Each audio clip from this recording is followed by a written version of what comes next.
Hello everyone, welcome to the exam time. Sir, ये है हमारा इकोनॉमिक्स का लेक्चर नंबर सेकंड। बेसिकली मैं बात कर रहा हूँ माइक्रो इकोनॉमिक्स की। जैसा कि हमने सीयूईटी पीजी एग्जाम के लिए वेरियस वीडियो लेक्चर्स अपलोड करना स्टार्ट कर दिया है। आई होप आप लोग देख रहे होगे। उसी सीरीज का ये एक सेकंड लेक्चर है माइक्रो इकोनॉमिक्स सीरीज के अंदर। और इस लेक्चर के अंदर मैं कंज्यूमर बिहेवियर जैसे टॉपिक को कवर अप करूंगा। साथ ही साथ उसके अंदर यूटिलिटी एनालिसिस, बेसिकली कह सकते हो कार्डिनल अप्रोच और ऑर्डिनल अप्रोच को हम लोग जानेंगे। और भी कुछ टॉपिक्स है जिस पे हम लोग चर्चा करते चलेंगे। और उसके बाद अगर आपके कोई भी डाउट्स रह जाते तो कमेंट सेक्शन में बता सकते हो, या फिर यहाँ जो नंबर तुम्हें देखने को मिल रहा है इस पे भी आप बता सकते हो। तो स्टार्ट करते हैं अपने सेशन को। इस सेशन को शेयर करो अपने दोस्तों के साथ और वीडियो को लाइक करो ताकि बहुत सारे बच्चों तक ये वीडियो पहुंच पाए। तो स्टार्ट करते हैं अपने आज के सेशन को। Just wait for a minute. मैं यहाँ पे स्लाइड लोड कर लेता। आई होप चीजें विजिबल होंगी आपको। Just wait for a minute.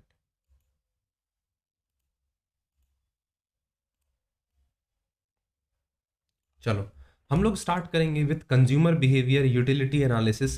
Basically कह सकते हो कार्डिनल अप्रोच समझने वाले हैं यहाँ पे। थोड़ा सा समझते हैं। यूटिलिटी एनालिसिस को दो अप्रोच से समझा जाता है। सबसे फर्स्ट होता है कार्डिनल अप्रोच, जिसको कि अल्फ्रेड मार्शल के द्वारा दिया गया था। और second one is ordinal utility analysis, और we can say that ordinal approach, जो कि जे आर हिक्स और आरजेडी एनएल के द्वारा दिया गया था। RGD Allen. तो ये इंपॉर्टेंट चीज हो जाता है, इसे याद रखना कि कार्डिनल यूटिलिटी एनालिसिस किन्होंने दिया, Alfred Marshall. Ordinal utility analysis किन्होंने दिया, J R Hicks and RGD Allen ने। तो बेसिकली ये दोनों इसलिए इंपॉर्टेंट है क्योंकि हो सकता है ऑथर्स के नाम यहाँ पे पूछ ले जाए सीयूईटी पीजी एग्जाम्स में। तो अगर मैं बात करूँ कार्डिनल यूटिलिटी एनालिसिस की, तो कार्डिनल यूटिलिटी एनालिसिस में क्या यहाँ देखा गया, इसे मेजर किया जाता है यूटिल्स के टर्म्स में। यूटिल्स इज बेसिकली तुम कह सकते हो काइंड ऑफ मेजरमेंट। मेजरमेंट के लिए ये एक टूल की तरह है। इसके अंदर क्या देखते हैं, law of diminishing marginal utility, law of equi marginal. Means ये दो लॉ हमें स्टडी करनी होती है इसके अंदर, मतलब ये दो लॉ काम करती है।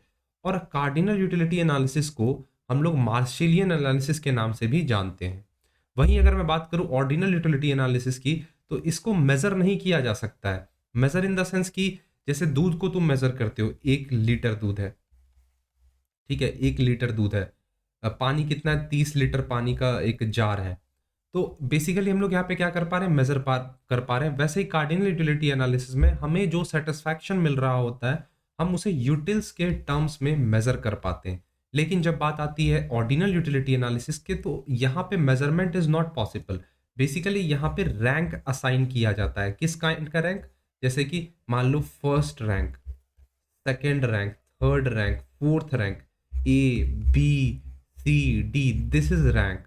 और इसको हम लोग नाम देते हैं इंडिफरेंस कर्व एनालिसिस। तो ये बेसिक दो डिफरेंस है अल्फ्रेड मार्शल के द्वारा जो कार्डिनल दिया गया, और ऑर्डिनल जो कि जे आर हिक्स और आरजेडी एलन के द्वारा दिया गया था।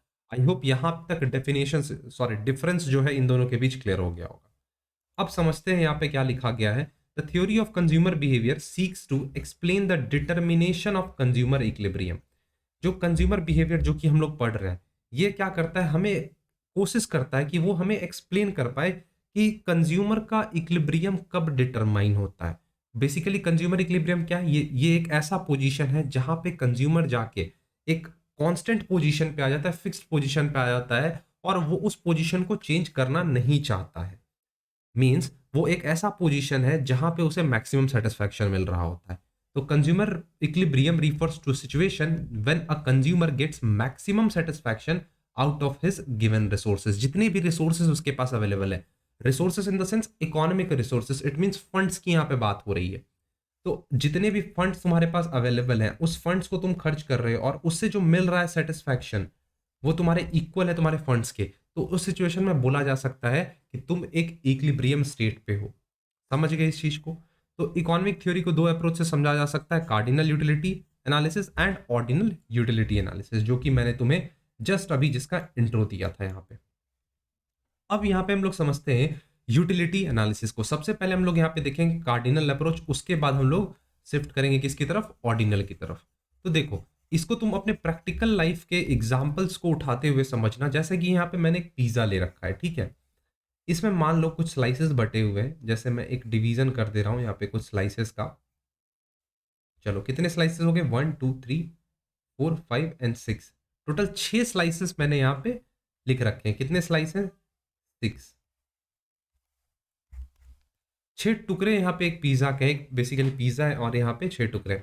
अब तुम सोच कर देखो, अगर तुम सबसे पहले भूखे हो, जस्ट मैं वही जो घिसा पिटा एग्जाम्पल चलता आ रहा उसी को यहाँ पे मैं लेते चल रहा हूँ। तुम्हें बहुत जोर की भूख लगी है, तुम कॉलेज से अभी जस्ट आए ही हो और तुम्हें भूख लगी है। तुम्हें अगर तुम्हारे सामने एक पिज्जा, गर्मा गर्म पिज्जा आ जाए, तो तुम जो इसका फर्स्ट बाइट कंज्यूम करोगे या फिर कह लो फर्स्ट स्लाइस कंज्यूम करोगे, जिससे जो मिलने वाला सेटिस्फैक्शन रहेगा वो नेक्स्ट लेवल का होगा। कहीं ना कहीं तुम्हें एक स्वर्ग की प्राप्ति हो रही होगी। बेसिकली इस काइंड का तुम सेटिस्फैक्शन बोल सकते हो, क्योंकि वो बहुत अल्टीमेट सेटिस्फैक्शन तुम्हें दे रहा होगा। कौन, फर्स्ट वाला जो, इसे खा के लगेगा नहीं यार और भी खाना है।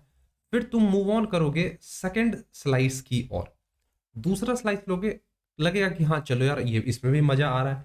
फिर वैसे ही तुम तीसरे स्लाइस की ओर जाओगे, धीरे धीरे तुम्हारे पेट की जो पेट में जो चूहे हैं बेसिकली वो शांत होना स्टार्ट हो जाएंगे, चूहे खत्म हो जाएंगे।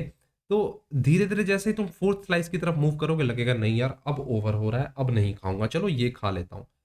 फिर आते हो पांचवें स्लाइस पे, बोलते हो नहीं यार अब तो नहीं खाया जाएगा, पांचवा स्लाइस चलो कैसे भी करके डाल लेते हैं, वेस्ट नहीं करना है, खा लेते हैं।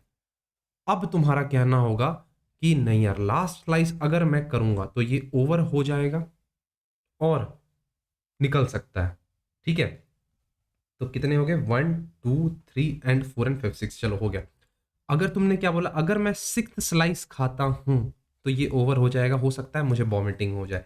तो तुमने यहाँ पे क्या नोटिस किया कि जैसे तुमने फर्स्ट स्लाइस लिया उससे तुम्हें बहुत ज्यादा सेटिस्फैक्शन मिल रहा था, सेकेंड स्लाइस पे गए तो थोड़ा कम हुआ, थर्ड पे गए और भी थोड़ा कम हुआ, फोर्थ पे गए और भी थोड़ा कम हुआ, फाइव पे जाके सेटिस्फैक्शन ही नहीं मिला तुम्हें कुछ भी कि यार हाँ जबरदस्ती डाल रहे हैं पेट में, और सिक्स अगर तुम खा लेते हो तो वो निगेटिव में कन्वर्ट हो जाएगा, तुम्हारे पेट से वो वापस बाहर आ जाएगा वॉमिटिंग के थ्रू।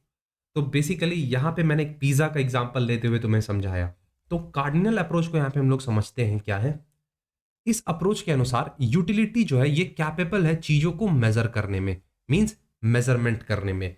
इसे हम ऐड कर सकते हैं, सब्सट्रैक्ट कर सकते हैं, मल्टीप्लाई कर सकते हैं एंड सो ऑन। जैसे कि एक नंबर 1 2 3 4, इसको क्या बोलते हैं, कार्डिनल नंबर्स डिनोट कर सकते हो। तुमने एक स्लाइस पिज्जा खाया, अब तुमसे कोई पूछेगा कितना तुम्हें सेटिस्फैक्शन मिला, तो बताओगे तो नहीं ना कि यार इतना सेटिस्फैक्शन मिला या फिर इतना सेटिस्फैक्शन या फिर इतना सेटिस्फैक्शन मिला। तुम रिप्रेजेंट करोगे कि यार मुझे 1 यूटिल्स का सेटिस्फैक्शन मिला या 4 यूटिल्स या 5 यूटिल्स या फिर 10 यूटिल्स का सेटिस्फैक्शन मिला। तो यूटिलिटी को मेजर करने का इंपॉर्टेंट टूल क्या है, यूटिल। ठीक है, समझ गए। चलो, यूटिलिटी की अगर मैं बात करूं, the term utility in economics is use to denote that quality in a good or service by virtue of which our want is satisfy. इसीलिए यूटिलिटी को हम लोग क्या बोलते हैं, want satisfying power of a commodity. क्या बोलते हैं, want satisfying power of a commodity. I hope चीजें तुम्हें यहां तक तो क्लियर हो गई होगी जो मैं तुम्हें समझाने की कोशिश कर रहा हूं। समझ गए। चलो आगे बढ़ते हैं नेक्स्ट स्लाइड की तरफ। अब यूटिलिटी के 3 कंसेप्ट हैं, बेसिक है, बच्चों वाली चीजें हैं, डिटेल में नहीं लेकर जाऊंगा। Initial utility, total utility and the third one is marginal utility. यहां देख सकते हो मार्जिनल यूटिलिटी क्या होता है, कैसे होता है, तुम इसे देख लेना, मैं बस बता दे रहा हूं। इनिशियल यूटिलिटी क्या होता है, स्टार्टिंग स्टेज पे जो तुम्हें यूटिलिटी मिल रहा होता है। मैंने बात की थी पिज्जा के फर्स्ट स्लाइस की, उससे जो तुम्हें सेटिस्फैक्शन मिलता है that is initial utility. Total utility क्या है, सारे यूटिलिटी का सम कर दो that is total utility. That is देख सकते हो MU1 plus MU2 plus MU3 plus MUN। और टोटल यूटिलिटी का फॉर्मूला क्या होता है, समेशन ऑफ मार्जिनल यूटिलिटी। समझ गए। मार्जिनल यूटिलिटी क्या है, एडिशनल यूनिट खाने से, एडिशनल पिज्जा का स्लाइस खाने से तुम्हें कितना सेटिस्फैक्शन मिला। एक एक्स्ट्रा स्लाइस तुमने खाया, इस स्लाइस से तुम्हें कितना सेटिस्फैक्शन, 10 सेटिस्फैक्शन, 4 सेटिस्फैक्शन, 2 या फिर 5, दैट इज मार्जिनल यूटिलिटी। इसको निकालने का फॉर्मूला क्या है, TUN माइनस TUN-1। समझ गए इस चीज को, क्लियर है। चलो आगे बढ़ते हैं। अब यहाँ पे देखो रिलेशनशिप दे रखा है टोटल यूटिलिटी और मार्जिनल यूटिलिटी के बीच। इंपॉर्टेंट है, क्वेश्चंस बन सकते हैं, बेसिक चीजें, तुमने सारी चीजें ये पढ़ रखा है। देखना, टोटल यूटिलिटी का कर्व देखो कुछ इस प्रकार से है, और मार्जिनल यूटिलिटी देखोगे जैसे जैसे तुम कंटिन्यूअस कंज्यूम करते जाते हो, तुम्हारा जो मार्जिनल यूटिलिटी तुम्हें मिलता है एक एडिशनल कंजम्पशन से, वो क्या होता है, गिरना स्टार्ट हो जाता है, वो डाउन होना स्टार्ट हो जाता है। ये चीज समझ आ रही है तुम्हें? ठीक है, चलो। तो यहां पे अब तुम देखोगे इस पॉइंट पे जहां पे हमारा मार्जिनल यूटिलिटी अपने जीरो पे है और टोटल यूटिलिटी अपने मैक्सिमम पे है, इस पॉइंट की मैं बात कर रहा हूं। एनोटेशन पे ध्यान देना, अगर कहो तो मैं जूम कर दूं थोड़ा सा, चलो जूम करके समझाता हूं।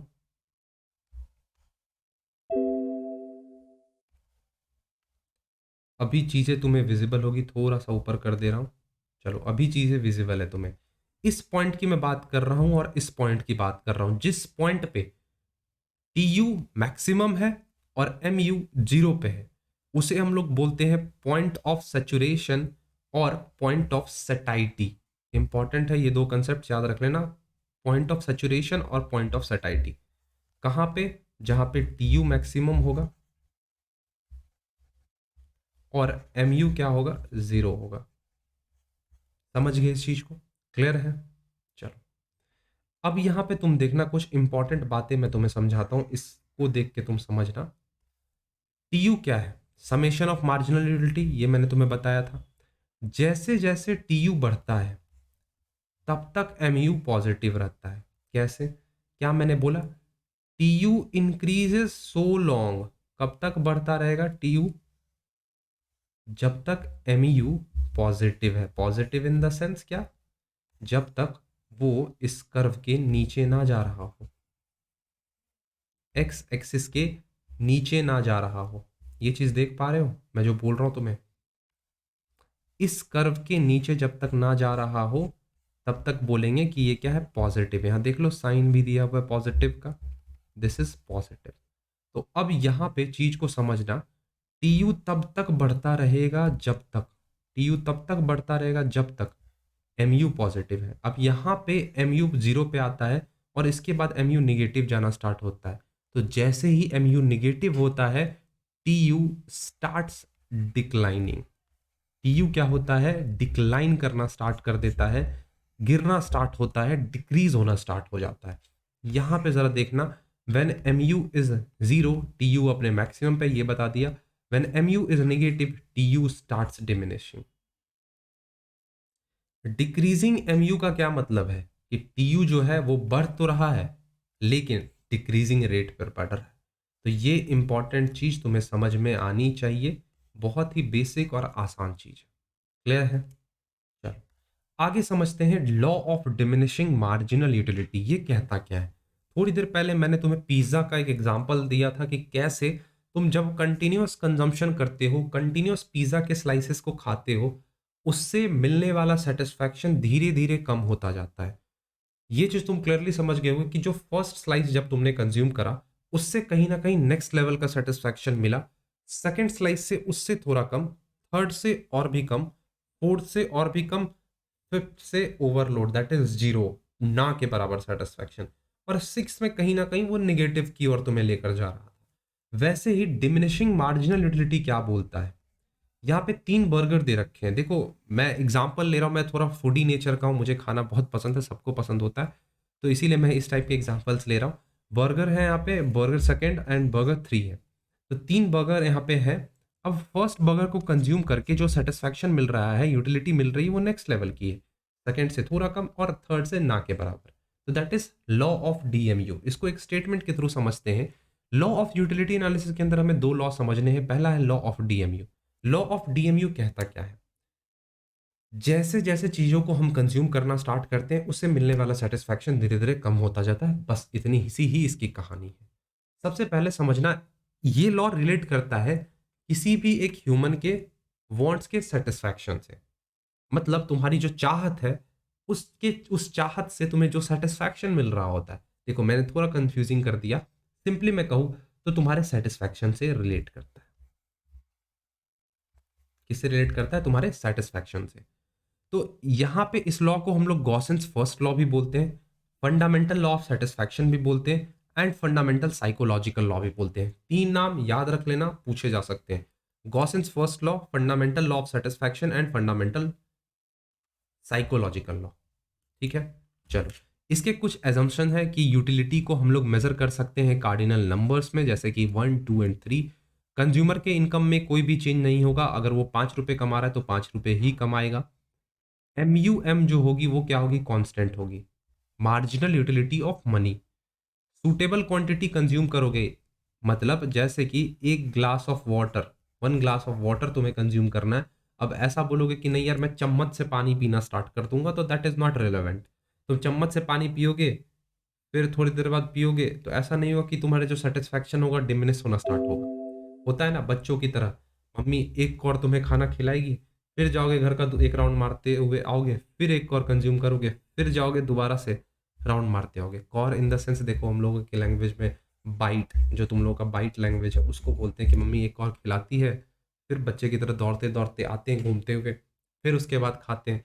तो ये नहीं होना चाहिए, that is suitable, not suitable quantity. Suitable quantity क्या, कि आराम से बैठ के सुकून से तुम खा रहे हो, तब तुम्हारा सेटिस्फैक्शन कम होगा। ऐसा तो करोगे कि डोमिनोज में गए, एक स्लाइस तुमने खाया, एक बाइट लिया, इसका एक बाइट तुमने ले लिया, अब आते हो जाते हो पूरा डोमिनोज का चक्कर मार के आते हो अंदर अंदर, या फिर किसी भी स्टोर का चक्कर मार के आते हो, फिर से दूसरा स्लाइस का दूसरा बाइट लेते हो, that is not suitable quantity. तो मार्जिनल यूटिलिटी यहाँ पे क्या बोला गया, कंटिन्यूस कंजम्पशन होना चाहिए। Marginal utility of every commodity is independent, किसी भी और कमोडिटी पे वो डिपेंड नहीं करेगा। एवरी यूनिट ऑफ कमोडिटी एक सेम क्वालिटी में होगा, दैट इज सेम स्टैंडर्ड होना चाहिए। Like a cup of T not it's spoon, जैसे कि मैंने वाटर का एग्जांपल दिया था। यहाँ पे टेस्ट में, कैरेक्टर में, फैशन में और कंज्यूमर के हैबिट्स में कोई भी चेंज नहीं आएगा। And there is a no change in the price of commodity and its substitute, commodity के प्राइस पे और उसके जो भी अवेलेबल सब्सटीट्यूट्स हैं उसके प्राइसेस में भी चेंज नहीं आएंगे। और कंज्यूमर एक बिहेवियर उसका जो होगा कैसा होगा, रेशनल होगा, मतलब एक इकोनॉमिक बंदा होना चाहिए, उसकी दिमागी हालत सही होनी चाहिए, वो एक डिसीजन तो ले सकता हो, ऐसी उसकी दिमाग होनी चाहिए। समझ गए इस चीज को, समझ में आया। अब बात करते हैं यहाँ पे कंज्यूमर इक्विलिब्रियम की। तो ये एक ऐसा सिचुएशन है जहां पे कंज्यूमर को क्या मिल रहा होता है, मैक्सिमम सेटिस्फैक्शन मिल रहा होता है विथ लिमिटेड इनकम। और उस सिचुएशन पे कंज्यूमर की कोई भी टेंडेंसी नहीं होती है कि वो अपने एग्जिस्टिंग एक्सपेंडिचर को चेंज करे। फॉर एग्जाम्पल, मैंने तुम्हें 10 रुपए दिए, अब इस 10 रुपए से तुमने 5 रुपए का पेन ले लिया और 5 रुपए के बिस्किट ले लिए तुमने। अब तुम इस कॉम्बिनेशन से सेटिस्फाई हो, फुल सेटिस्फाई हो, तो मैं बोल सकता हूं कि तुम कंज्यूमर इक्विलिब्रियम पे हो, तुम इक्विलिब्रियम पोजीशन पे हो। और इस पोजीशन को तुम चेंज नहीं करना चाह रहे हो। तुम ऐसा नहीं करना चाह रहे हो 6 रुपए का तुम चाय पी लेना चाह रहे हो और 4 रुपए के तुम चॉकलेट ले लेना चाह रहे हो। ये कॉम्बिनेशन तुम्हें सेटिस्फाई नहीं कर रहा है, ये कॉम्बिनेशन ही तुम्हें सेटिस्फाई कर रहा है। तो मैं क्या बोल सकता हूँ कि ये एक इक्विलिब्रियम पोजीशन है। समझ गए। तो लॉ ऑफ डीएमयू के अनुसार utility derive from each successive unit goes on decreasing. कब, जब हम कंटिन्यूस कंजम्पशन करते हैं। तो कंज्यूमर इक्विलिब्रियम को 2 सिचुएशंस में डिस्कस किया जाता है, जो कि मैं तुम्हें नहीं पढ़ाऊंगा क्योंकि ये बहुत बेसिक चीज है और क्वेश्चंस आने के चांसेस भी बहुत ही कम है। जैसे कि जब एक बंदा, एक कंज्यूमर अपना सारा इनकम, जैसे उसके पास 100 रुपए हैं और वो सारा इनकम एक सिंगल कमोडिटी पे खर्च कर दे रहा है, तब उसे कहाँ पे इक्विलिब्रियम पोजीशन मिलेगा। या फिर एक बंदा 100 रुपए 2 प्रोडक्ट्स पे, 2 या 2 से अधिक प्रोडक्ट्स पे खर्च कर रहा हो, तो उस सिचुएशन में कंज्यूमर किस पोजीशन पे इक्विलिब्रियम होगा। मैं स्लाइड्स तुम्हें दिखा दे रहा हूं, स्क्रीनशॉट तुम ले लो और खुद से कोशिश करना, रीड कर लो। कंज्यूमर इक्विलिब्रियम, अब क्वेश्चन पूछोगे क्यों नहीं करवा रहे हो भाई, करवाना तो बनता है।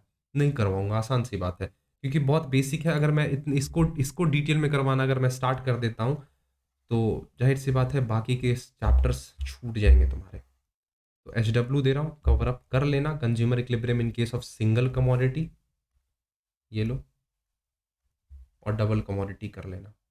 ठीक है, समझ गए। चलो, अब बात करते हैं यहाँ पे meaning of ordinal utility analysis और उसके कुछ एजम्पशंस। ऑर्डिनल को बेसिकली क्या किया जाता है, कंपेयर किया जाता है, मेजर नहीं कर सकते हैं। कार्डिनल में हम लोग क्या कर रहे थे, मेजर कर रहे थे। यहाँ पे क्या करेंगे, कंपेयर करेंगे। जैसे फर्स्ट को सेकंड से कंपेयर करना, सेकंड को थर्ड से कंपेयर करना या फिर थर्ड को फर्स्ट से कंपेयर करना। समझ पा रहे हो बातों को? तो ordinal utility analysis can be compare but not measure. ये दिया गया था जे.आर. हिक्स और आर.जी.डी. एलन के द्वारा। इसको हम लोग एक टूल की तरह इस्तेमाल करते हैं और उसको नाम दिया जाता है इंडिफरेंस कर्व। और ये इंडिफरेंस कर्व अप्रोच है इसे, और यूटिलिटी एनालिसिस भी बोलते हैं। मतलब यूटिलिटी एनालिसिस का क्या इसे नाम दिया जाता है, आईसी कर्व एनालिसिस, या फिर आईसी कर्व अप्रोच भी तुम बोल सकते हो। बेसिकली ये पूछा जाता है एग्जाम्स में, इसीलिए मैं बता रहा हूँ। चलो अब बात करते हैं इंडिफरेंस कर्व होता क्या है। सबसे पहले जान लो, ये कंसेप्ट दिया गया था एजवर्थ के द्वारा। देखो ये जो भी पॉइंट्स मैं तुम्हें बताता हूँ ना, ऑथर वाला नोट कर लिया करो, क्वेश्चंस बनते हैं। ये इन्वेंट किया गया था एफ.वाई. एजवर्थ के द्वारा। इंडिफरेंस कर्व क्या है, एक लोकस पॉइंट है जहां पे दो कमोडिटी के जितने भी कॉम्बिनेशंस होते हैं, मान लो दो commodity that is apple and banana, ये दो कमोडिटी हैं और इन दो कमोडिटी के जितने भी कॉम्बिनेशंस होते हैं वो सेम लेवल के सेटिस्फैक्शन, क्या बोला मैंने, सेम लेवल के सेटिस्फैक्शन कंज्यूमर को प्रोवाइड कर रहे होते हैं। ठीक है, चलो देखना जरा इंडिफरेंस कर्व को। यहाँ से मैं चार्ट को थोड़ा सा जूम कर लेता हूँ तो फिर चीजें और थोड़ी क्लियर दिखेंगी तुम्हें। चलो देखना, वेरियस कॉम्बिनेशन है, यहाँ पे राइस है और यहाँ पे वीट है। तुम देखना फर्स्ट कॉम्बिनेशन, देखना कॉम्बिनेशन ए, यहाँ पे मैंने 16 kg राइस का ले रखा है और 2 kg चावल का ले रखा है। मिलने वाला जो सेटिस्फैक्शन है क्या, वो 100 यूटिल्स है। फिर वैसे ही 12 kg राइस और 5 kg वीट ले रहा हूँ, उससे मुझे 100 यूटिल्स का सेटिस्फैक्शन मिल रहा है। 11 kg rice, 7 kg wheat, 10 kg rice, 10 kg wheat, 9 kg rice, 15 kg wheat. तो यहाँ पे सारे में जो सेटिस्फैक्शन है वो सेम लेवल का मिल रहा है मुझे। That is indifference curve. Indifference curve क्या करता है, यही बताता है हमें। समझ पा रहे हो चीजों को? चलो इंडिफरेंस कर्व देखो कुछ इस प्रकार से होता है इंडिफरेंस कर्व। अब यहाँ पे इंडिफरेंस मैप दे रखा है। जब हम लोग वेरियस इंडिफरेंस कर्व को एक सिंगल ग्राफ पर लेकर आते हैं, देख लो इस प्रकार से कुछ, यहाँ पे मैंने क्या ले रखा है, 3 इंडिफरेंस कर्व ले रखा है ना। तो इसको बेसिकली क्या नाम दिया जाता है, इंडिफरेंस मैप नाम दिया जाता है। IC map, family of indifference curve तुम बोल सकते हो। क्या बोल सकते हो, family of IC curve, indifference curve, that is indifference map. अब जो भी सबसे ज्यादा होगा वो, जैसे यहाँ पे IC4 है, वो हायर लेवल का सेटिस्फैक्शन देगा, IC1 थोड़ा कम लेवल का सेटिस्फैक्शन देगा। समझ पा रहे हो चीज को? अब समझना MRS, marginal rate of substitution, important चीज है। पूछा जाता है क्वेश्चन कि ये कंसेप्ट किन्होंने दिया, तो ये कंसेप्ट दिया गया था, एक मिनट,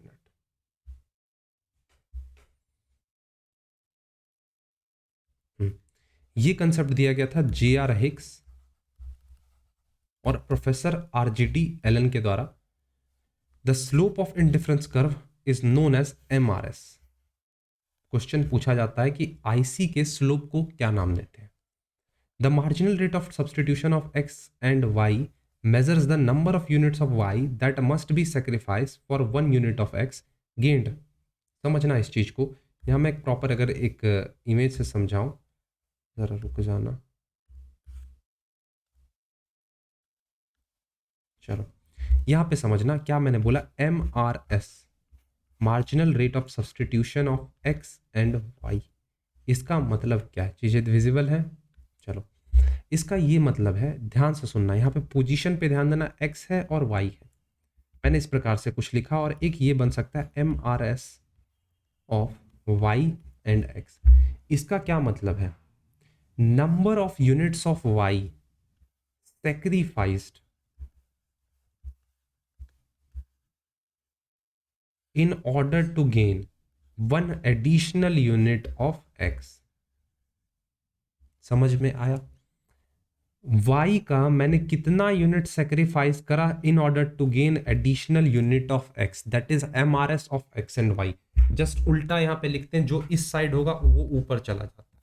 वैसे यहाँ पे देखोगे MRS ऑफ y और x दे रखा है, तो इसका मतलब यहाँ पे क्या है, समझना, MRS of units of x sacrificed units of x sacrificed in order to gain additional unit of y।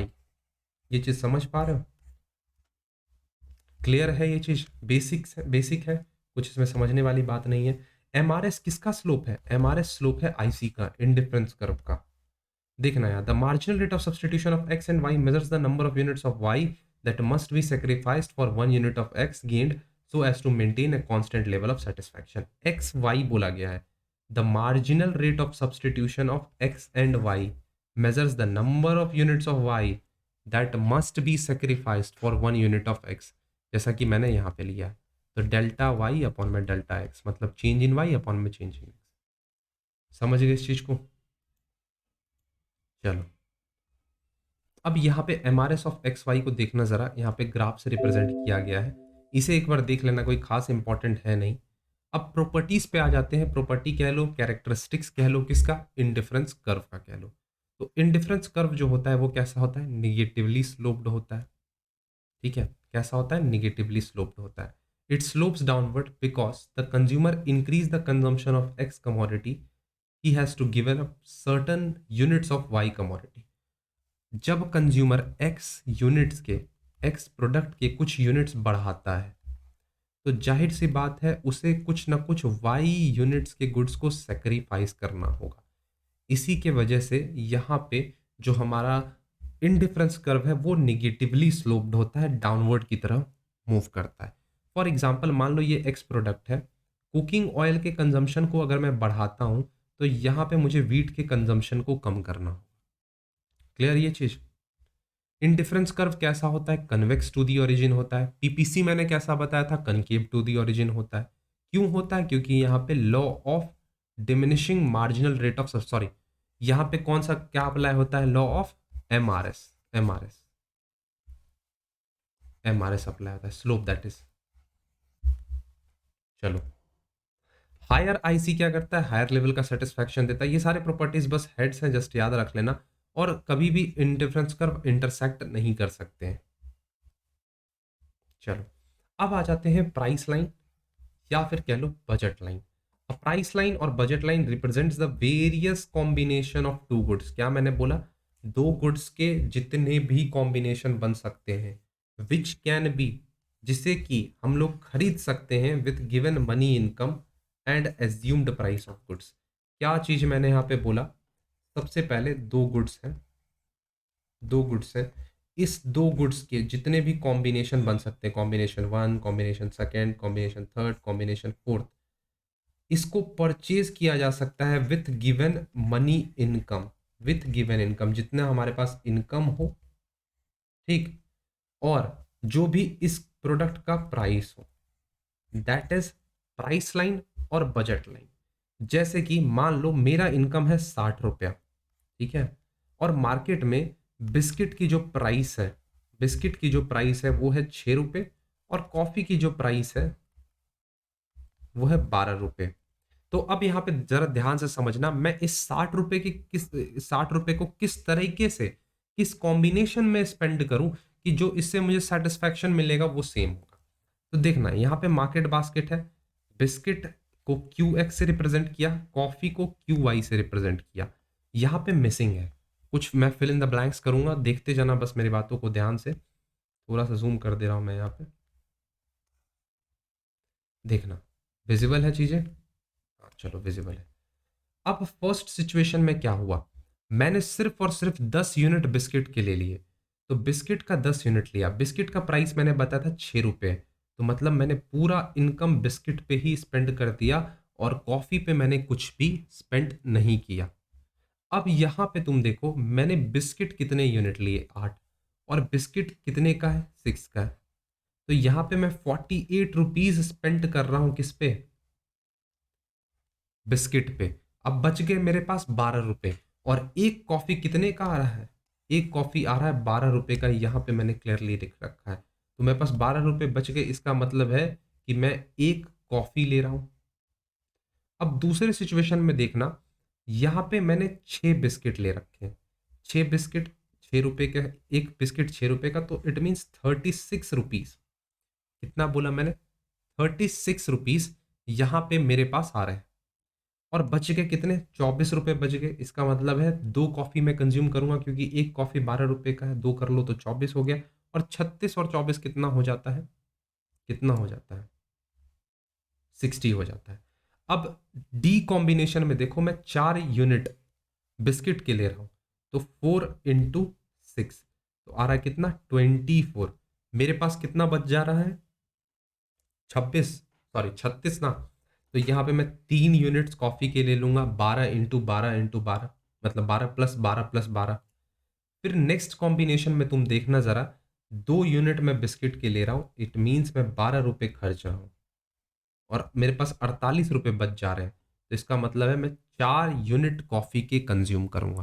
तो यहाँ पे क्या हमने समझा कि हमारे पास इनकम था 60 रुपए, और उस इनकम से हमने कैसा कॉम्बिनेशन बनाया कि हमने गुड्स को कंज्यूम करा। तो समझ पाए, इसी को बोला जाता है प्राइस लाइन और बजट लाइन। अब इसका कर्व देख लो, डाउनवर्ड स्लोपिंग होता है। समझ गए? क्योंकि यहाँ पे देखोगे कुछ इस प्रकार से कॉम्बिनेशंस बने हैं दो गुड्स के। यहाँ पे बिस्किट का रखा गया है पैकेट, यहाँ पे कॉफी को रखा गया है। तो अगर तुम इसको ग्राफ पे डिपिक्ट करते हो तो ये डाउनवर्ड स्लोपिंग बन जाता है। समझ गए चीज को? चलो, अब क्वेश्चन आता है स्लोप के बारे में। देखना, जूम करता हूं थोड़ा सा। वही जस्ट एमआरएस अगर समझ लिए तो कुछ नहीं है। यहाँ पे इक्वेशन बना दिया है, डेल्टा एक्स अपॉन में delta Y, it means price of goods X upon में price of goods Y, that is P X upon में पी वाई। कुछ नहीं है इसका। अब आ जाता है चेंज और शिफ्ट इन प्राइस लाइन और बजट लाइन। कब शिफ्ट होता है प्राइस लाइन में और बजट लाइन में? तो सबसे फर्स्ट इसमें आता है इनकम चेंज, और सेकंड आता है यहाँ पे प्राइस चेंज।